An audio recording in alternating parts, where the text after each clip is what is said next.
पूरी दुनिया में मशहूर, भारत की सबसे बड़ी और पुरानी, राष्ट्रीय और अंतर्राष्ट्रीय पुरस्कारों से सम्मानित नौटंकी लोक संगीत की पहचान गंगा प्रस्तुत करते हैं अपनी नई नौटंकी।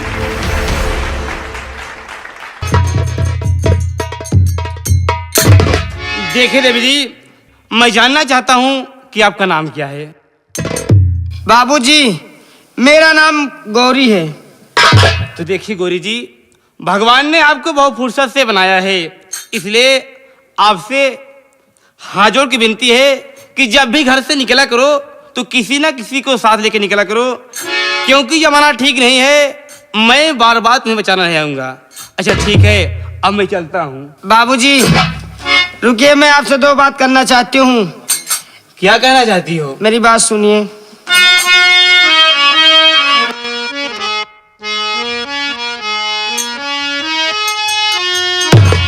आपने आके मेरी आबरू बचाई,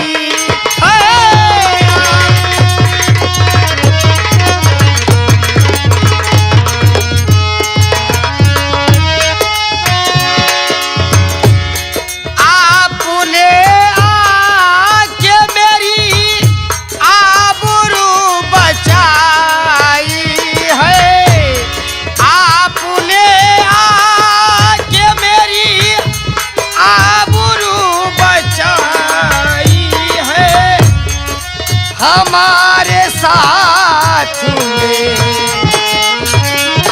हे हमारे साथ में कितनी किया भुलाई है।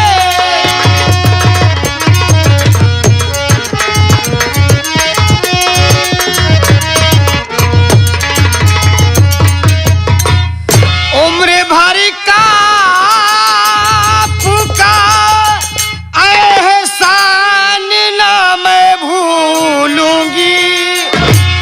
उम्र भर मैं आपका एहसान ना भूलूंगी। तुम्हारे आने से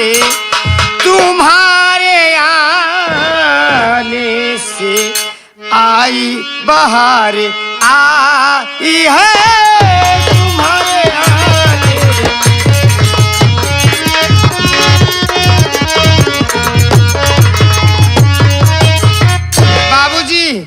आपने अगर आप सही टाइम पे नहीं आता तो मैं कहीं मुंह दिखाने काबिल नहीं रहती।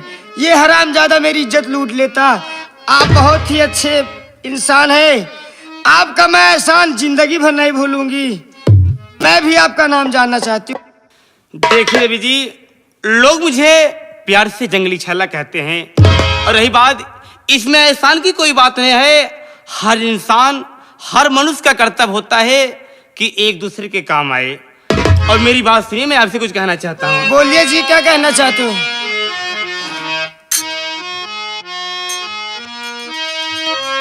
इसमें एहसान की बात कुछ नहीं हमारा है। ये क्या करे बाबूजी?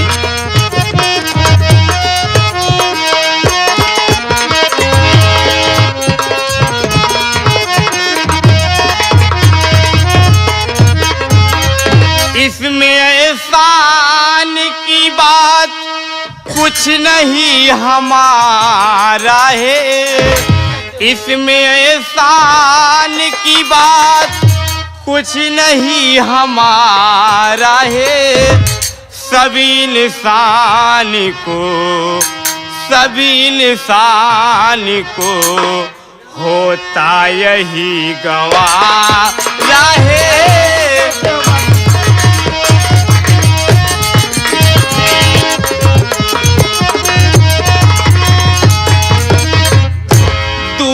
काफी हमें जाना, दूर काफी हमें जाना। सुनिए देवी जी, इस घड़ी आप से नमस्ते तुम्हें हमारा हो।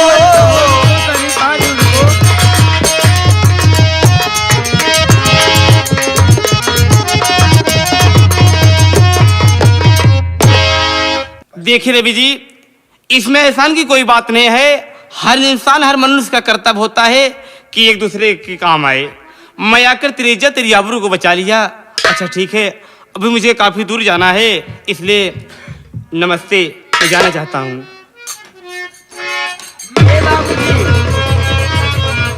मैं आप तुमसे और कुछ भी, क्या मैं आपसे 2-4-10 मिनट बात नहीं कर सकती? थोड़ी देर रुक जाइए, फिर आप शौक से चले जाइए। मैं आपसे कुछ कहना चाहती हूँ। क्या कहना चाहती हो? अरे मेरे हम सफारी थारा तुम न जाओ, मेरे हम सफारी थारा तुम न जाओ।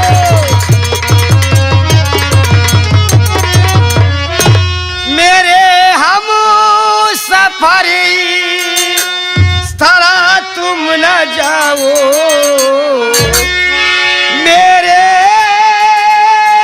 सनम इस तरह तुम न जाओ, मुझे अपने अर्धांगिनी तुम क्या बोले?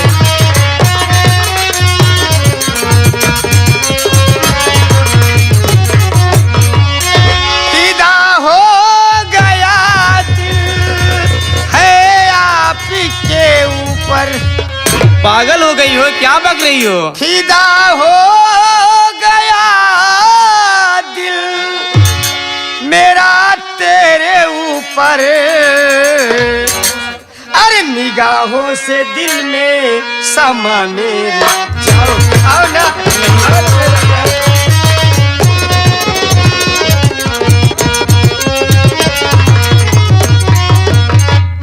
क्या फालतू बातें करती है? मैं फालतू बात कर रही हूँ। और क्या? मेरे दिल में जो था मैंने कह दिया, आपको फालतू लग रही थी, इसमें बात ही खत्म। देखिए गौरी जी, जिस तरह धरती और आसमान का मिलन नहीं हो सकता, उसी तरह हमारा और तेरा मिलन नहीं क्यों नहीं हो सकता? क्योंकि तुम एक बड़ी घर की बेटी और मैं एक जंगली छैला, हम दोनों का साथ नहीं हो सकता। मैं आपसे सच बता रही हूँ, अमीर गरीब की बात नहीं है। आप मुझे अच्छे लगते हो, मैं आपसे प्यार करना चाहती हूँ, आपके साथ रहना चाहती हूँ। अगर तुम मेरी बात मान जाओगे ना, तो बहुत ऐशो आराम करोगे। मैं कह दिया ना कि मैं तेरे साथ प्यार नहीं कर सकता, तो नहीं कर सकता। क्यों नहीं कर सकते? क्या मैं आपको अच्छी नहीं लगती हूँ क्या? देखिए, भगवान ने आपको बहुत फुर्सत से बनाया है, मैं बार बार कह रहा हूँ। मेरी बात मान जाइए, आप मुझे क्यों तड़पा रहे हो जी? मैं कह दिया ना कि मैं तेरे साथ प्यार नहीं कर सकता, तो नहीं कर सकता। मेरी तो जिद है, मैंने तो तुझे अपने बनाने की कसम खाई हूँ। मेरी बात सुनिए, मैं तुमसे क्या कहना चाहती हूँ। क्या कहना चाहती?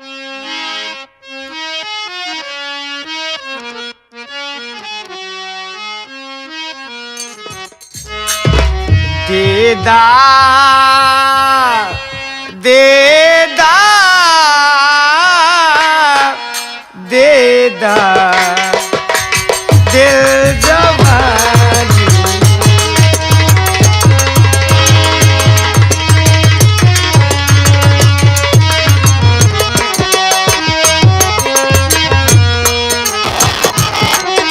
देदा ओ देदा देदा दिल जवानी।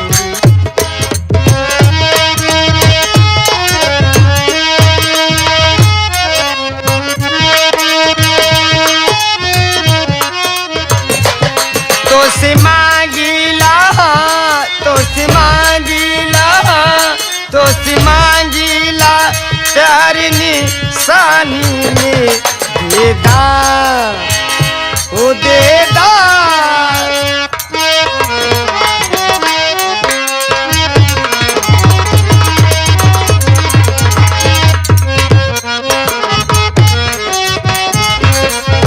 ओ प्यारी प्यारी से प्यारी प्यारी से प्यारे दे दाना कारा सितम, हम तो बानी है ताहर दीवाना सनम, हम तो बानी प्यार के रंग भर जा जिंदगानी में, प्यार के रंग भर जा जिंदगानी में, दे दा हो दे दा।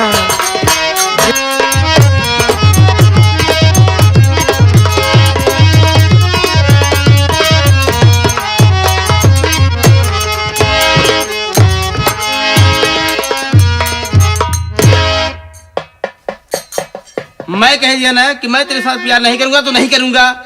मान जाइए मेरी बात, क्यों मुझे तड़पा रहे हो? मैं आपके बगैर एक पल भी नहीं रह पाऊंगी। कैसे तुम्हें मैं समझाऊं यार? मान जाइए ना, मैं आपके पाँव पड़ती हूँ, ऐसे मुझे मत ठुकरा के जाओ मेरे स्वामी। मैं तुझे अब आपको अपना पति मान चुकी हूँ, मुझे ऐसे छोड़कर मत जाओ।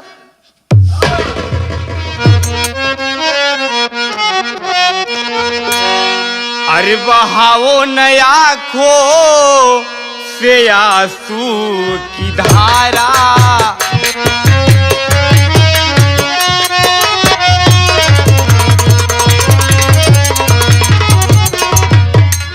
बहाओ नया खो से आंसू की धारा,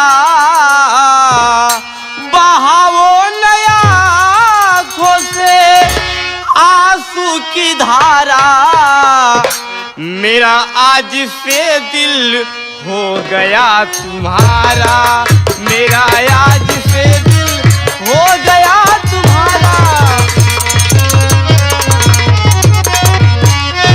मदन मस्त मस्ती से जरा मुस्कुरा दो, मदन मस्त मस्ती से जरा मुस्कुरा दो, मेरी माहे पारा, मेरी माहे पारा, मेरी।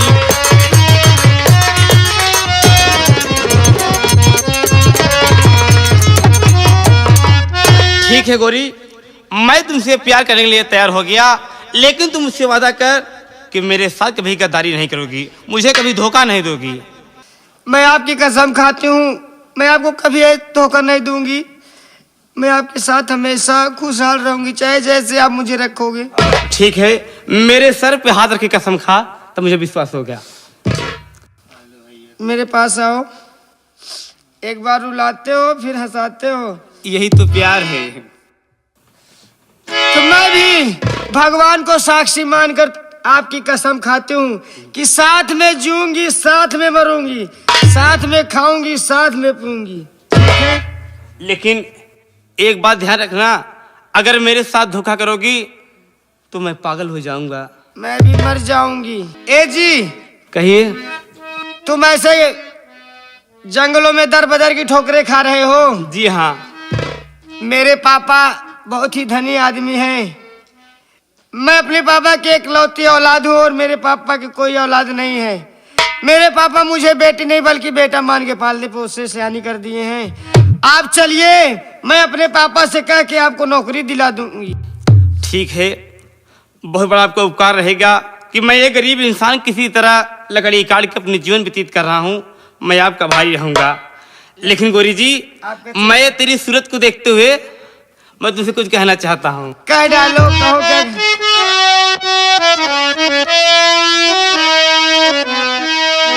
अरे इतना सजल बाड़ू के हो के कराल जानी हो,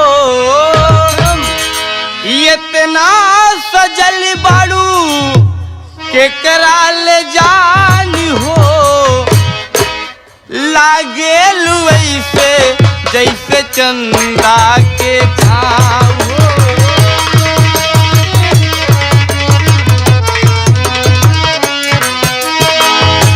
इतना सजल बाड़ू के कराल जानी हो,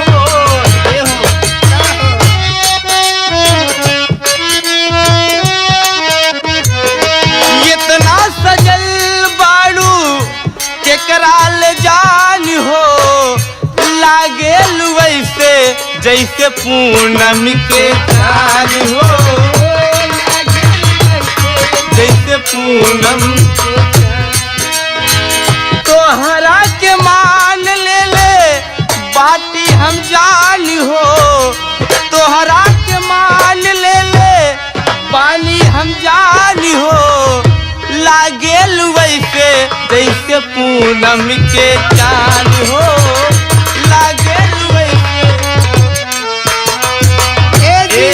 क्या है? मैं भी तुमसे कुछ कहना चाहती हूँ।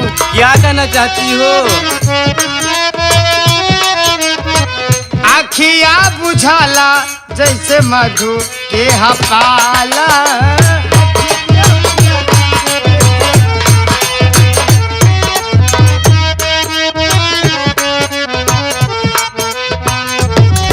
ओ रखी देले बाड़ा मुश्किल में तो डाल के, रखी देले बाड़ा। सोची सोची हम तो बानी बड़ी परेशान हो, सोची सोची हम तो बानी बड़ी परेशान हो, लागेल वैसे जैसे पूनम के चांद हो, लागेल वैसे जैसे पूनम के चांद।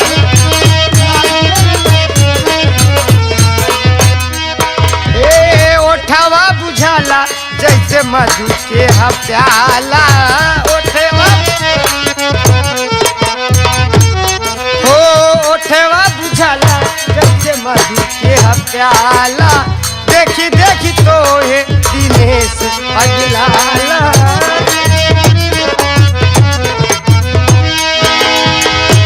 मन मोही से बा कब से पहचान हो, सुमित मन मोही से बा कब ले पहचान हो, लागेल वैसे जैसे पूनम के चांद हो, लागेल ऐसे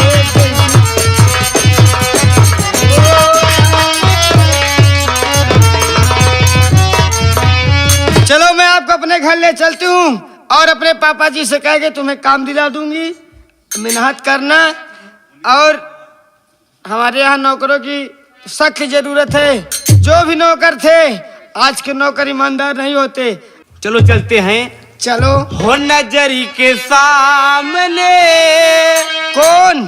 तुम और क्या? अच्छा। नजरी के सामने जिगर के पास, नजरी के सामने जिगर के पास कोई रहता है, कोई रहता है, ओह तुम नजर के सामने।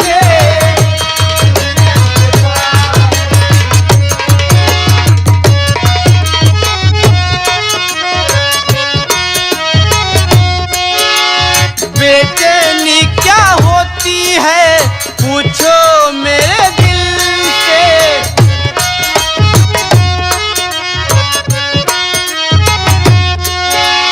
तन्हा तन्हा रहता हूँ मैं तो भरी महफिल में,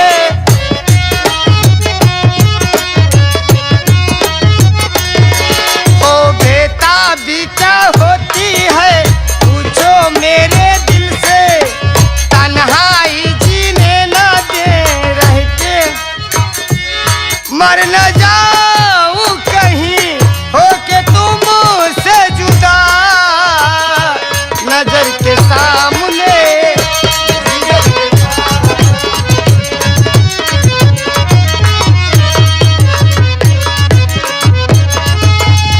मेरे प्यारे पापा नमस्ते।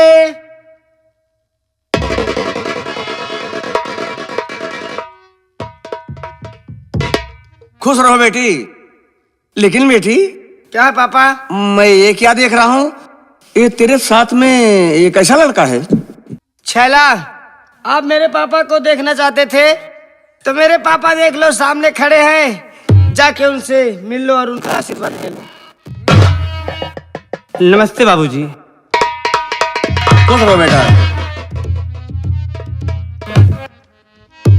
पापा इनका नाम छैला है। ये बहुत ही गरीब आदमी है पापा, लेकिन मेरी बात सुनो, मैं आपसे कुछ कहना चाहती हूँ।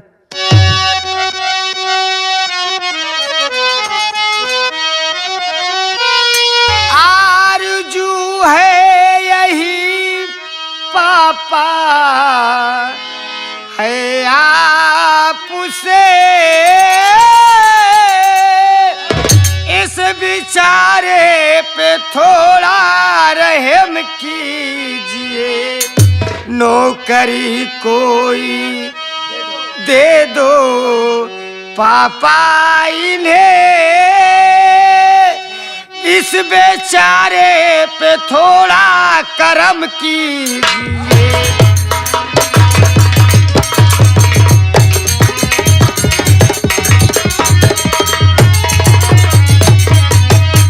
पापा, आप हमेशा नौकर की बात करते थे, और कितने नौकर हैं, सारे नौकर तो जा चुके हैं। आजकल के नौकर का कोई भरोसा नहीं है पापा, इसलिए मैं इसे लेके आया हूँ। एक ईमानदार लड़का है पापा, बहुत मेहनती है, आप इसे नौकरी दे दो, अपना एक कारोबार पूरा जिम्मेदारी से संभालेगा पापा। लेकिन बेटी पहले ये बताओ, बहुत नौकर और चले गए। हाँ पापा। इस नौकर पर तुमको भरोसा है? हाँ विश्वास पापा, है? मुझे पूरा भरोसा है। ठीक, अगर तेरी राय है तो मैं इसे नौकरी दे रहा हूँ। ठीक ठीक है पापा। मैं तेरी बात को इनकार नहीं करूंगा, इसलिए इकलौती बेटी हो। हाँ पापा। तुम्हारे अलावा मेरे कौन है? तुम अकेली हो, सारी जायदाद का मालकिन तुम हो, मैं तुम्हें दिल से मानता हूँ। और कौन है? तो तुम्हारी राय है तो मैं इसे नौकरी दे रहा हूँ। ठीक जी पापा। बेटा, तुम कल से ड्यूटी पे आ जाना। ठीक है बाबूजी। ठीक है ना? और जो है तुम्हें 2000 रुपया महीना तनख्वाह मिलेगी। ठीक है ठीक बाबूजी। है ना? ठीक है बेटा, मैं तुम्हें नौकरी दे रहा हूँ, लेकिन एक बात ध्यान में रखना, मेहनत और मजदूरी से काम करना। अब मैं तुम्हें एक औलाद की तरह समझकर पालूंगा। ठीक है बाबूजी, लेकिन बाबूजी मैं आपसे कुछ कहना चाहता हूँ। बोलिए। नहीं भूलूंगा एहसान तुम्हारा बाबू,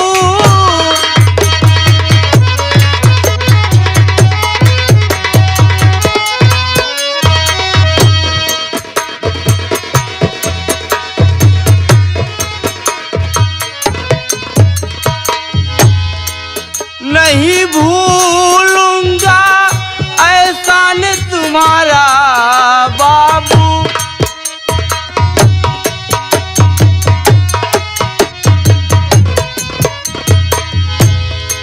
नहीं भूलूंगा एहसान तुम्हारा बाबू, दिया एक रोटी का, दिया एक रोटी का मुझको सहारा बाबू,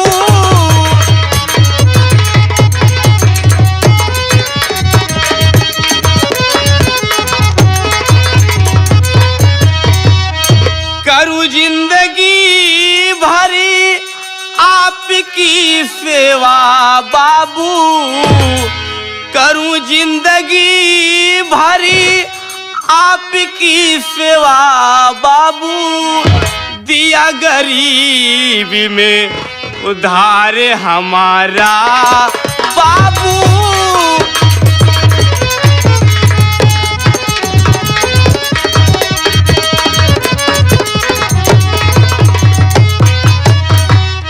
बाबूजी मैं आपका एहसान जीवन भर नहीं भूलूंगा, जब तक मैं दुनिया में रहूंगा आपका आभारी रहूंगा, और मैं आपका जीवन भर सेवा करूंगा और कभी शिकायत की मौका नहीं दूंगा। ठीक है बेटा, यही मैं जानना चाहता हूँ, ईमानदारी और मेहनत से काम करना, मेरे साथ गद्दारी मत करना। ठीक है बाबूजी। चलो ठीक, कोई बात नहीं। बेटी पापा। हाँ, ले जाओ इनको, कहीं रहने का स्थान दे दो। ठीक है पापा।